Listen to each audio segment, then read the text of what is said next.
Today on WBLN News. Today marks the beginning of Respect Life Month. Purchase your Wolverine pink ties in the Wolverine's Den, Russia bombs Syria, and get ready for the big district game in football tomorrow. All this and more coming up right now.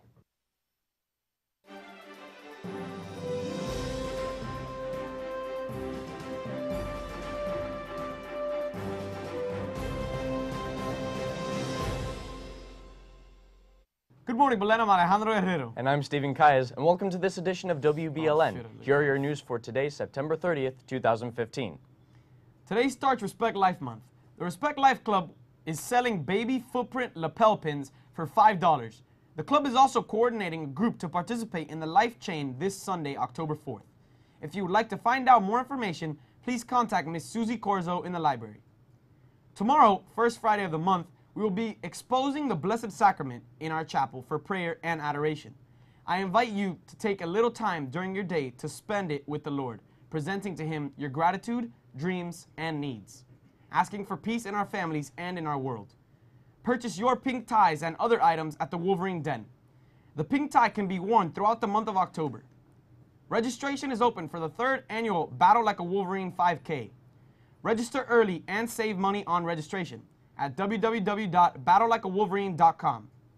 In other news, two major militaries, Russia and the United States, on different sides of the unrest going on in Syria. Yesterday, Russia launched airstrikes in the war-torn country. The surprising strikes have worried the United States, and now the two countries plan to talk as soon as today. But many in the United States fear Russia's reasoning has less to do with ISIS and more so to help the Syrian president. Americans got notice only an hour before the bombing. Russia says it targeted terrorists, but ISIS wasn't near the strikes. The group that was an anti-government force fighting in the civil war against Syrian President Bashar al-Assad. Russian President Vladimir Putin says al-Assad invited the Russian military into Syria, but the United States believes al-Assad should go. After the strikes, the U.S. Secretary of State and Russian Foreign Minister sought to ease tensions by standing together with a united message. Sergei Lavrov, the Russian Foreign Minister, said, "We all want Syria democratic, united, secular Syria, but we have some differences as for the details on how to get there. But we agreed on some steps, which we will take very soon." John Kerry, the U.S. Secretary of State, added, "We also agreed that it is imperative to find a solution to the conflict and to avoid escalating it in any way or seeing it intensified by forces beyond anybody's control." The government of Mexico is extraditing 13 major drug cartel suspects to face justice in the U.S. They include one person who is believed to be involved in the murder of an ICE agent in 2011. Others are suspects in the murders of a U.S. consulate employee and her husband in 2010. Mexico had refused to extradite top cartel figures to the U.S. for several years, but the escape of Joaquin El Chapo Guzman this summer seems to have reversed that policy. The U.S. is also turning over some suspects it has detained back to Mexican authorities. Now, Stephen, what's going on around our hallways? Thanks, Alejandro. Now let's see who's meeting. The chess team will meet this entire week at 3 p.m. in room F208. Speech and debate will meet Tuesday and Thursday in room F210. The robotics club will be meeting Tuesday and Thursday in room I121 at 3 p.m. The Belen Bocce Club will meet Thursday at 3 p.m. in room F202. The Key Club will be meeting Thursday at 3 p.m. in the Koshkiwela dining room. Rocapo will be meeting Friday at 3 p.m. in room H211. And the Model UN will be meeting Friday at 3 p.m. in room H213.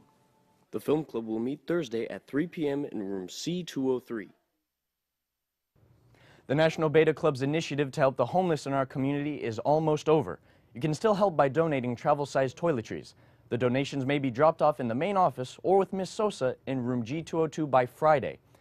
The Beta Club dues must be turned in Friday, October 9th to Ms. Sosa in G202. Now stay tuned as we bring you weather and sports right after these messages.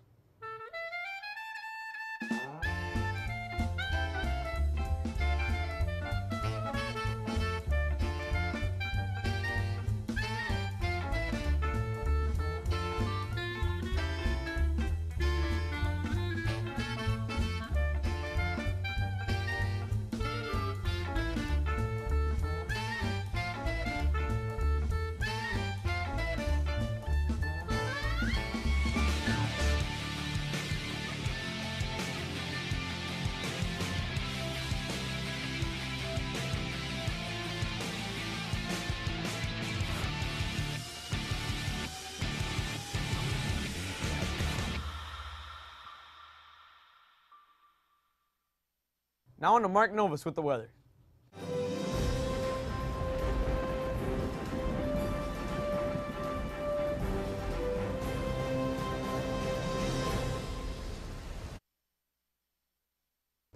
Thanks, guys. Today it's been pretty clear outside, and we should be expecting this throughout the entire day. Let's take a look at your highs and lows. Today we should be seeing a high of 92 and a low of 75 with a relative humidity at 69%. Winds coming in from the northwest at 12 miles per hour and partly cloudy skies with only a 20% chance of rain. Let's take a look at your next 3 days. For the next 3 days we should be seeing highs in the low 90s and lows in the low 70s with less than a 20% chance of rain every single day. That's all for weather. Now back to you.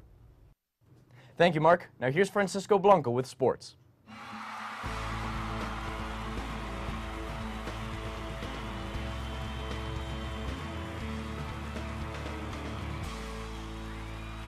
Thank you, guys. The varsity golf team played in an 18-hole try match yesterday at the Biltmore Golf Course.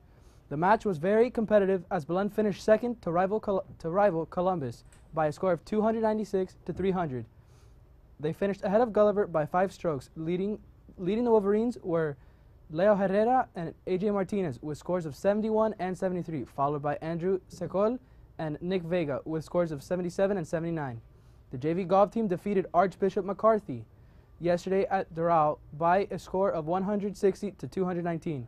Leading the way for the Wolverines were Joseph Perez, Alejo Smith, and Daniel Chavez with scores of 36 and 41. The JV team remains undefeated with a record of 6-0. South Stewart scored 11 points, and David Ortiz added 8 points as the 6th grade basketball team continued winning. They defeated St. Brendan 49 to 13. The middle school blue volleyball team played St. Agatha yesterday, winning by a score of 2-0. The middle school gold volleyball team won 3 sets against Epiphany, coming out on top 2-1. Tomorrow, the varsity football team will face off against Southwest in one of the biggest district games yet. Raul Rodriguez sat down with Coach Stewart earlier this week about the game. Speaking of the Southwest game on Friday, how do you think you'll be preparing for that? Anything new you're going to put in? No, we'll stay with what we've been doing.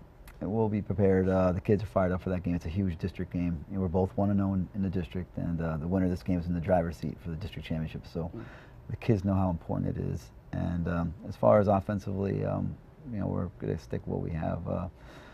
And defensively, we're playing great right now. Even though we lost the other night, I thought the defense played really well. Yeah. A couple of big plays here and there, but they fought hard. And I was very proud of our kids in previous years. I think if we were in that same situation when we fell behind, we might have packed it up and it might have been a lot worse. And they kept kept fighting and kept the score down. And we actually scored at the end there, made it a little more respectable.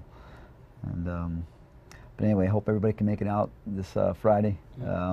Huge game for us, and the Tier's home at 4 o'clock. So, and the fans, I want to thank the fans too for everything. They were fantastic this week, and all season long.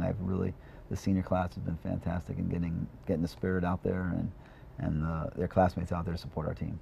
The varsity football team is scheduled to play St. Thomas Aquinas. Game time is 4 p.m. The junior varsity golf team is scheduled to play South Miami and Miami Springs at the Miami Springs Golf Course. Those interested in learning how to wrestle can go to tryouts. Tryouts will be all this week from 3:30 to 5:30 p.m. in the wrestling room. That's all for sports. Back to you guys. That's all for us here. I'm Alejandro Guerrero. And I'm Steven Calles. And on behalf of all of us here at WBLN, thanks for watching, and stay golden, Wolverines.